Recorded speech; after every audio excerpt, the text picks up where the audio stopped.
Hi, I'm Nir Eyal, and this is the Near and Far podcast. This podcast is about business, behavior, and the brain. On this show, I do a few things. I read quick articles I've written about topics shaping your behavior.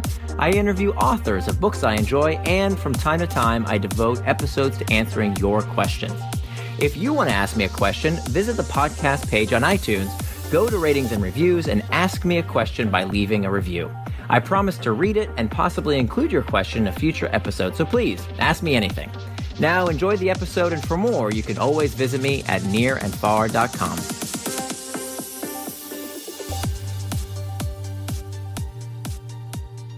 What you need to know when visualizing your goals. This post is written by Dr. Todd Snyder. Dr. Snyder is a psychologist and productivity coach and writes at toddsnydercoaching.com. This article is read by Nir Eyal. The world is full of self-help myths and half-truths. One bit of folk psychology that won't seem to die is the idea that we can visualize our path to success by imagining the life we want. In fact, studies find visualizing our personal goals as if we've already achieved them can hurt our chances of ever making them a reality. While visualizing the wrong thing tends to make us less likely to achieve our goals, researchers believe visualizing the right thing in the right way can increase our odds of success. Keep listening to learn a simple yet powerful research-backed way to achieve even your loftiest goals. The dubious power of your subconscious mind. In 1963, Joseph Murphy wrote a book titled The Power of Your Subconscious Mind. I was 16 years old when I first read it, facing a low point in my life while trying to adjust to a new high school. I liked the message I found in those pages. Sitting alone in my bedroom, I was comforted by the thought that I could change anything in my life simply by imagining the outcome I desired. In Murphy's words, the feeling of health produces health. The feeling of wealth produces wealth. How do you feel? Imagination is your most powerful faculty. Imagine what is lovely and of good rapport. You are what you imagine yourself to be. You avoid conflict between your conscious and subconscious in the sleepy state. Imagine the fulfillment of your desire over and over again prior to sleep. End quote. So that's what I did. I imagined the fulfillment of my desires over and over again. But there was one nagging doubt in the back of my mind. There was a missing link. I read claims that my thoughts could change reality, but no one explained how that could happen. The missing link. How could my imagination change events in the physical world? What could possibly be the mechanism of action? Maybe it was just wishful thinking. This doubt bothered me, but not enough to dissuade my interest. I continued reading book after book by authors with similar claims. Each of the books was replete with anecdotes of people who claimed visualization as one of the keys to their success. However, recent research reveals that visualizing your goals as if you have already accomplished them may actually be a bad idea.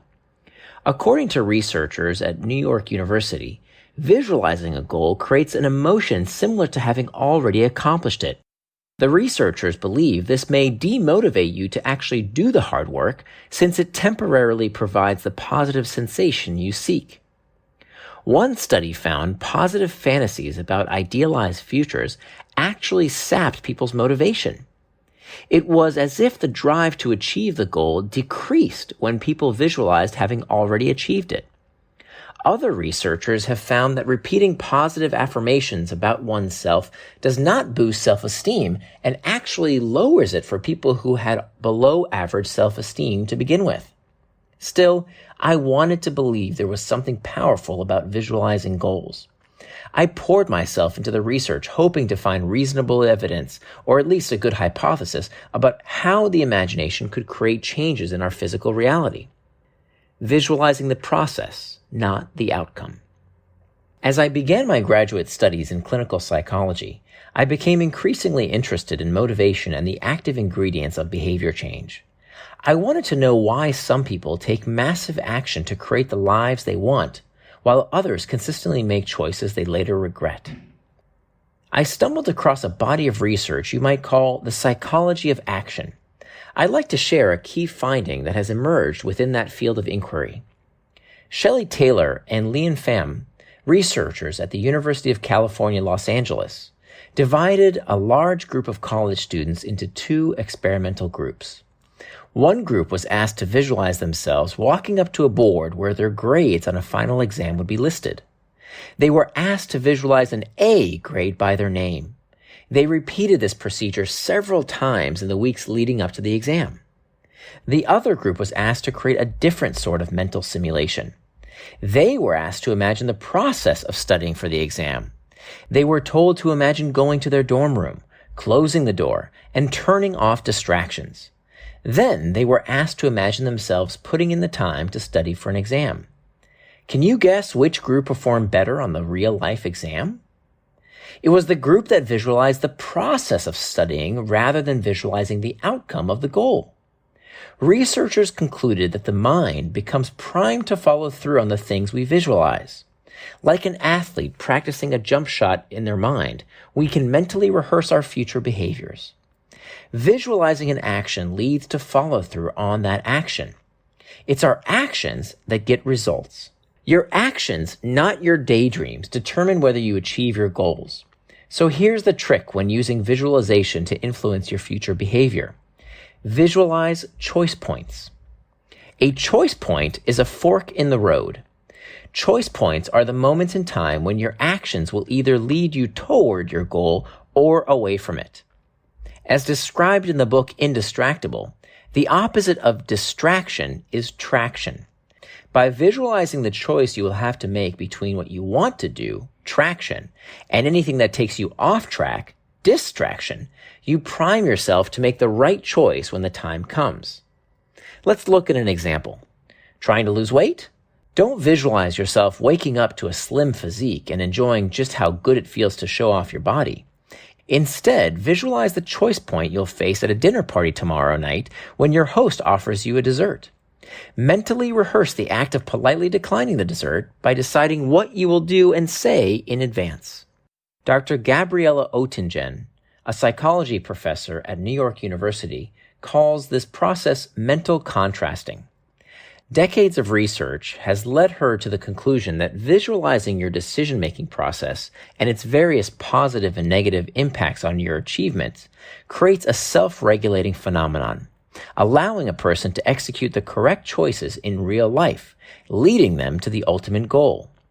Your focus should be on visualizing the actions you will take to make your desired goal a reality.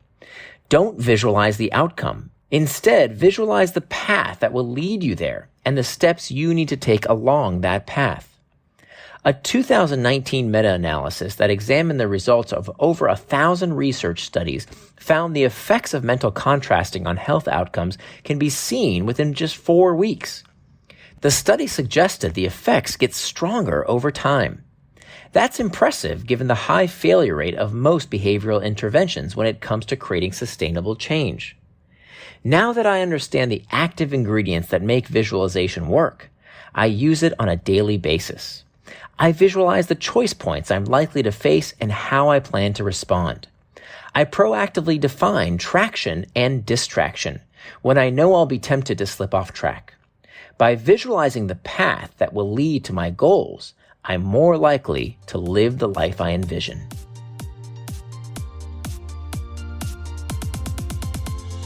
Thanks for listening to this episode of the Near and Far podcast. You can always find more at my blog, nearandfar.com.